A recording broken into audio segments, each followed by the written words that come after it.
I just got back from the Free Silicon Conference 2022. This was held at Sorbonne University in Paris, and it was a really great conference.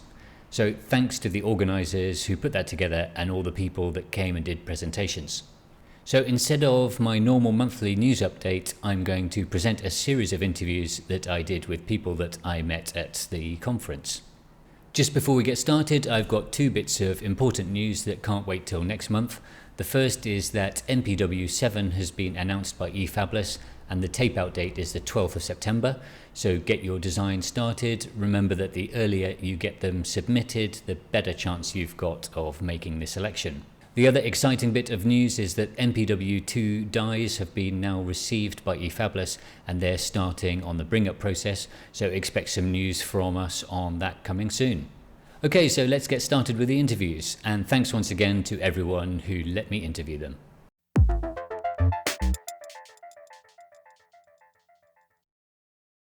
Good to see you at the conference. We're at the Free Silicon Conference 2022, and could you introduce yourself? So I'm Charles Papon. I developed Spinal HDL, which is an alternative hardware description language to VHDL and Verilog to describe synthesizable digital logic. And then I implemented VEX RISC-V, which is a RISC-V core for FPGAs, a soft core.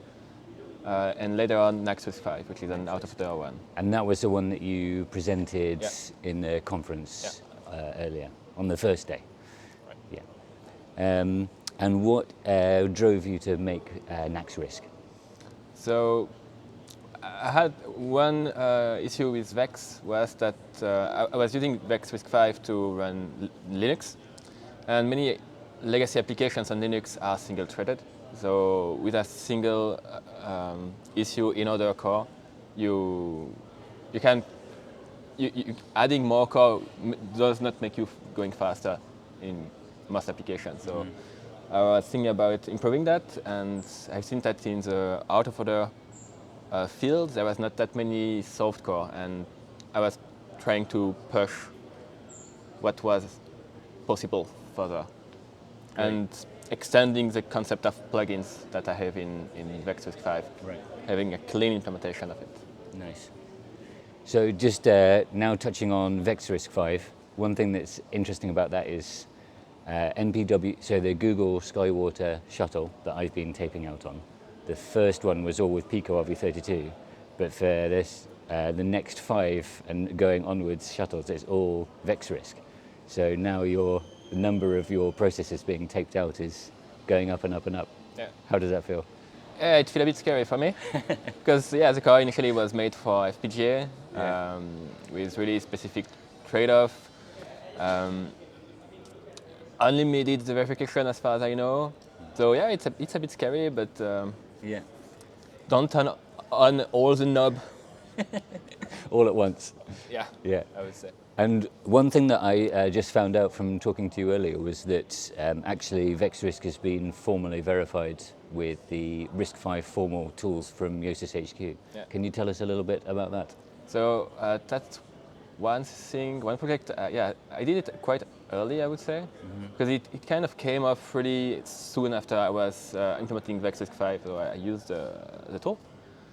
And basically, to add the interface for RISC-V formal in VEX, I just had to implement a plugin which probe VEX RISC-V at a few specific points, like a white box.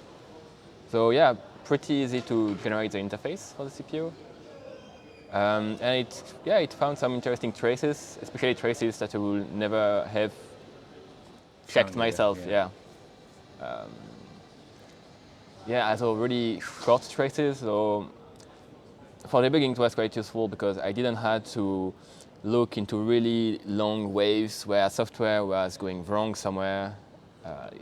Traces generated by the tool were really short. Yeah. Really going direct to the issue, I would say. Yeah. One of the upsides of formal verification, especially when you can use an off-the-shelf verification IP. Yeah. Right. And how have you enjoyed the conference so far? Yeah, that was good. Yeah. Human people. Human people. Not corporate people. Yeah. So yeah, it was nice. Yeah. Are there any other conferences like it that you also going to go to? Currently, I will give a talk, but it's in Asia to the Coast Cup. Oh yeah, me too. As a video. Yeah, okay. But then I have nothing planned so far. Cool. Okay. Well, thanks very much for your time. Thank you. Really good to meet you here. So now I'm very happy to be joined by Tristan. Did I pronounce that correctly? Yeah. Can you introduce your full name? Tristan And your surname? Gingold. Yes, and you're involved in lots of different things. Mostly GHD. Yeah, GHDL. Yeah, so could you explain what the utility of that is for anyone that doesn't already know? So it's HDL simulator. So the idea that when you do a digital design, before you could enter schematic, but it's very slow and that doesn't scale. So now what you do since 80s, you write in high level language. It's either VHDL or Verilog or nowadays System Verilog, mostly. And you want to know whether your program, your hardware program works. And the way to do that is to run your program through a simulator, and GHDL is one open source simulator for VHDL. Great. And it's also a plugin for Yosis, and I think that was something that confused me a bit because I didn't realize it was also a simulator. Yes, so initially it was a simulator for 15 years. VHDL, and VHDL is very common in Europe, right? Mostly. And nowadays it's also you can also do synthesis, which means it can take your input file and generate a netlist, which is then processed by Yosis to at the end to program an FPGA or to create a GDS mask for. And we've seen this now in use on the Google Skywater eFabless shuttles. So Anton Blanchard, for example, used it for. The official flow of Google Skywater is based on Yosis and Verilog, and a few people are VHDL enthusiasts, and they use this plugin to do design using VHDL. Great. And have you been enjoying the conference? Yeah, it's okay. It's very nice. Maybe I shouldn't say that, but I think it is one of the nicest conferences about open hardware. Yeah. It's not a big one, so you can, which has drawback, but you can talk to almost everyone. It has very diverse profile. People from software, people from hardware, people from layout, people from photonics, people from companies. It's not only people from universities, also people from all over, companies and many different horizons. And it's very interesting. You discover many new topics here. Yeah. What's been one of your favorite talks? Maybe the one about how to recreate a GDS using X-ray. From Thomas, the X-ray tomography. Yeah, I've asked him also for an interview, but unfortunately he left. I wanted to talk with him, but I think he left the first day. That's life. Yeah. Great. Okay. Anything else you want to add? Oh, it's okay. Cool. For 2 minutes, it's okay. Thanks very much, Tristan. Thank you, Matt. So now I'm very happy to be joined with Staf. You've probably already seen Staf from the previous interview that we've done for the channel, but it's really cool to see you here, Staf, face to face. We meet at last. Yeah. How are you doing? I'm fine. Yeah. Have you enjoyed the conference so far? Yeah, sure. Yeah. What's been your highlight? The general thing that the movement is now really getting off the ground. Of the open source EDA things. Like I said in my talk, I see the same thing happening now in open source EDA as had happened for Linux in the 90s. Exciting times. Yeah, sure. And it was interesting to hear that you went to the first one of these conferences, which was in 2019, and there's been 2 missing due to the pandemic. Yeah. So what has changed since 2019? a lot of more people are now doing it. Yeah. But I think we also still need more people there. We need you. Yeah. Yeah. So yeah. And just maybe you can give us a brief overview of anything new that you presented about your PDK master and your work. Yeah. So, like I said, I'm working on the base, so on a framework to do digital and analog design, to easily make circuits and layouts in Python using my framework. And like I said, I'm now trying to finish up the first part so that in September other people can start to use it. So stabilize the API. Yeah. Yeah, and you had a chance to meet Frank, who we just spoke to earlier from IHP. They seem quite interested to use it. Yes, and we're in a European project now where we likely will also support AHP with their PDK. Yeah. So yeah. So soon European first open source PDK is going to be available for use. Exciting times. Yeah. Cool. Sure. Yeah. Anything else you want to mention? No, not directly. Okay. Yeah. Paris is a nice city. So. And this is a nice campus, as you can see. Okay. Bye. Great. Thanks very much, Staf. Bye. Bonjour. Thank you very much for doing an interview, a very quick interview. Here we are at the Free Silicon Conference 2022. Could you say your name? I'm Naohiko Shimizu. Thank you. And I was very interested to hear your presentation because you were talking about doing NDA-free tape-outs from 10 years ago. When was the first time you did that? At that time, at first time, we have to make NDA. Yeah. So, but from time to time, we have to make different process and different NDA. Yeah. So I think it is not a good idea. Yeah. And the student want to keep concentration on the design. Yeah. And I don't want student sign up NDA because if they sign up after they graduate, they can't share. Yeah. Yeah. So after maybe 2010 or like that, in the matter of fact, 2014, I come to Leipzig for sabbatical, and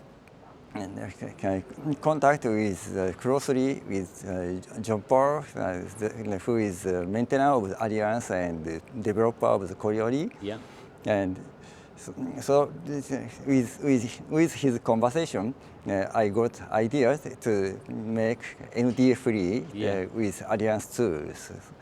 So making chip is back to 2000, but NDA free is 2014.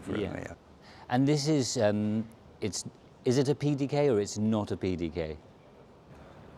Actually, I only make design flow and save libraries. Okay. And right. Okay. And this is with young people, correct? Yeah. What's the age range of the people you're working with? Aged people? Yeah. Yes. Actually, so university student and the master course student. Okay. Yeah. I extensively use these methods to teach them. Excellent. Yeah. And now you have a plan to work with even younger children. Yeah. Yes. Could you tell us a little bit about that? Yes. Now, Omisato Foundation, it's a public foundation, want to make young children interested in the science, and they want a child to educate from the very young stage. So including me, I and Professor. Assistant Professor Okuyama from Aizu, and also game programmer Takeda. three people gathered to make 20 days course for programming. Okay. And then the Omesato Foundation wants next step for hardware. Yeah.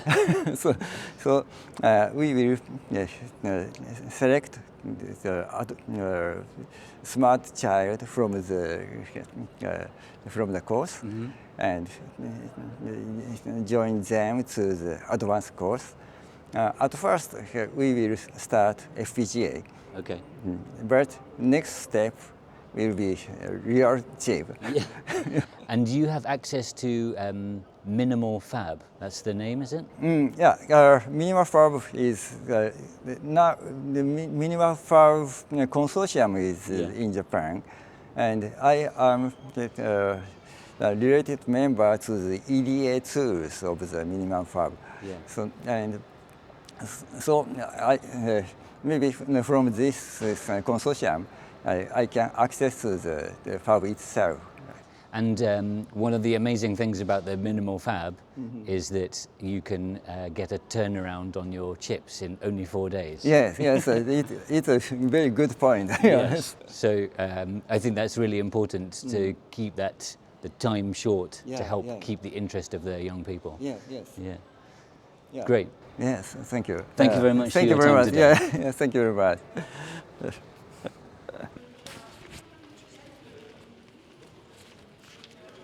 So Tim Edwards from eFabless, you don't really need much introduction. How's the jet lag? The jet lag was particularly bad this morning after somebody partied in next to our room at the Airbnb until 4 a.m. Oh, damn.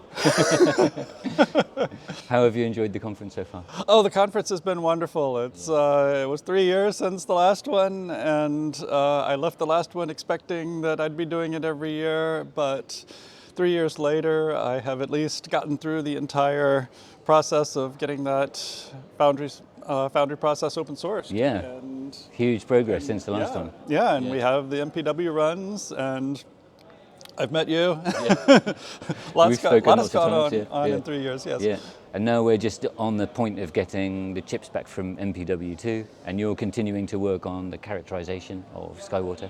So do you want to just mention a bit about what your talk was about?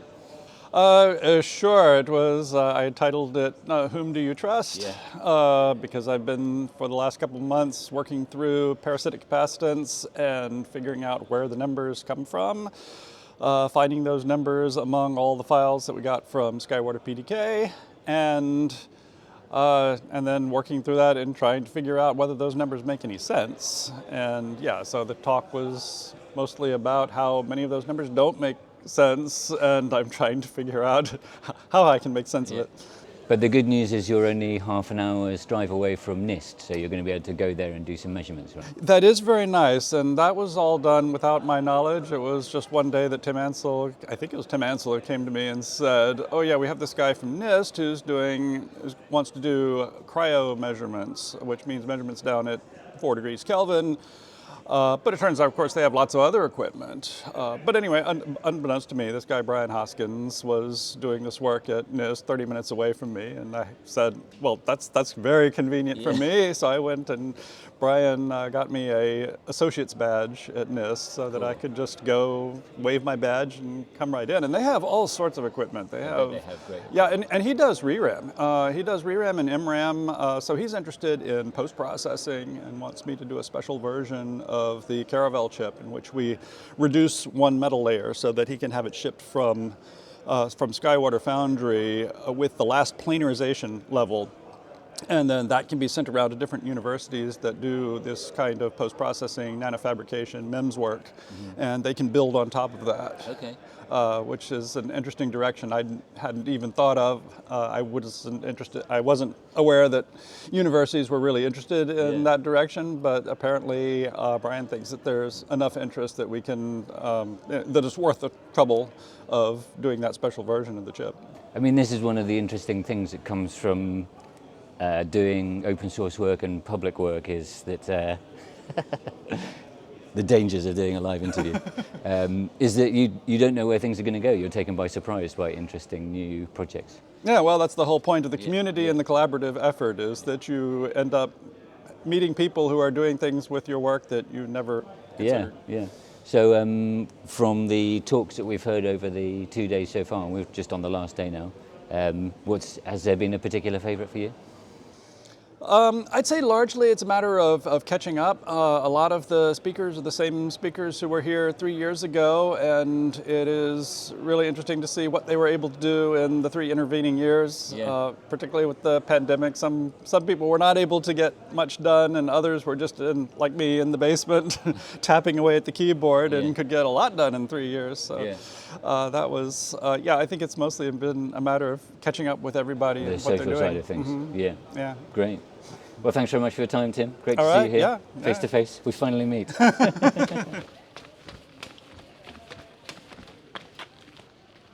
Hi, and welcome back. I'm here with Harald Pretl at FSiC22. How are you doing, Harald? Fine.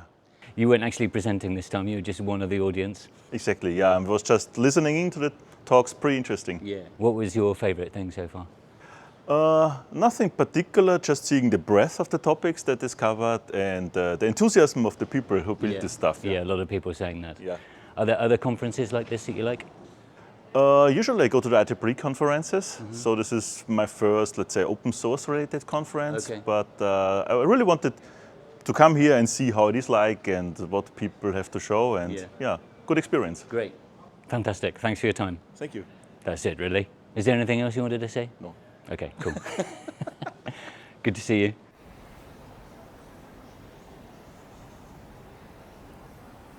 Hi, I'm here with Mirjana. Mirjana, do you want to introduce yourself quickly? Yeah, well, my name is Mirjana. I'm working at Silicon Austria Labs.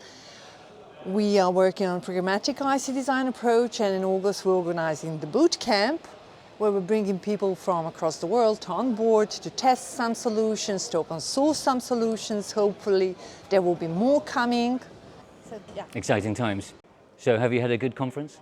Yeah, the conference was amazing. Of course, there were like a lot of people with the different topics spanning across the world, but also across our design world, and ADA tools and PDKs and applications. So very nice layout, the way it kind of went from the top level language stuff through synthesis, and then today we've had more of the physical backend stuff. I'm really looking forward to the next year. Hopefully they will be organized, the conference will be organized again to see the progress, and I hope more people catching up and picking up the topics that we already kind of see that needs to be covered for the open source community. So you've had some exciting news recently. What's going to happen for you in the near future? I basically accepted Infineon's offer, and I'm joining the Anagen, which means Analog Generators team at Infineon. I hope that Infineon is going more towards the open source, so that's the reason why I accepted basically the offer, hoping that we will be able from different sides, able to push towards, a bit more development, a bit more sharing. So fingers crossed. We're seeing a lot of movement in this area, so hopefully we'll see. And I think it's not just, let's say, maybe Infineon. I mean, it's early to tell. I still don't know what will happen, but it is very interesting. Okay, hopefully it's done. So I see, because I'm kind of organizing like Monday meetings where we see an interest from the industry, and we're talking about, like, I'm a big proponent of the open source, and I always say, okay, this is great, but I would like to see more contributions. So the contribution could be like pushing to get something, but also I believe it's extremely important that within these big companies they get an approval to contribute to the open source. Because nobody wants to endanger their daily jobs, bread and butter, and many of them, I'm sure, are willing to contribute. So, as I said, it is not just the GitHub. We need to continue pushing there, but we also need to, within these big companies, hopefully, see the movements and approval, such that people who are willing and, can actually contribute to the open source community. So as we speak, Intel is trying to the group with programmatic IC design approach, they're trying to get that cleaned, to get the green light in a way. So I'm really an optimist. I mean, that's the reason why I'm here, that, we're gonna kind of push and basically empower people across the world. Not only, we are members of some groups and we're lucky, so we want other people to be lucky as we are, to be able, to freely work and also contribute. So basically my message is pay it forward. Your message is? Pay it forward, which means... pay it forward. Yeah, that's right, which means don't kind of help us, help somebody who needs help. Bring somebody up. Yes, Great. exactly. Fantastic. Yeah. Thanks very much, Mirjana. Great to see you here. Yeah, great to see you too, Beth. So that's all I've got for you. I hope seeing the interviews gives you a bit of a flavour of what the conference was like. And of course, you'll also be able to check out the talks after they've been uploaded. I'll put a link in the description for the conference page so you can check the talks out there. I really enjoyed the conference. It was great to see and meet the people that I've been talking to remotely over the last 2 years, and I'll definitely be going again. So that's it for this month, and I'll see you for next month.